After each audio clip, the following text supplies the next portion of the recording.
reporter, and John Rowbottom, and he'd have refereed you as well, Stephen, a dead affable big guy.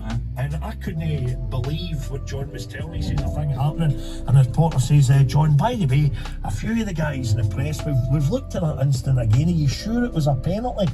Aye. And John's thinking, in terms of the boys' cares, the guys had their his heat split up, right? But then at the end of the game, in a sensible steward thing, my point here is, and we know one before anybody says, aye, but just when I go to Celtic fans, no. All the other fans that have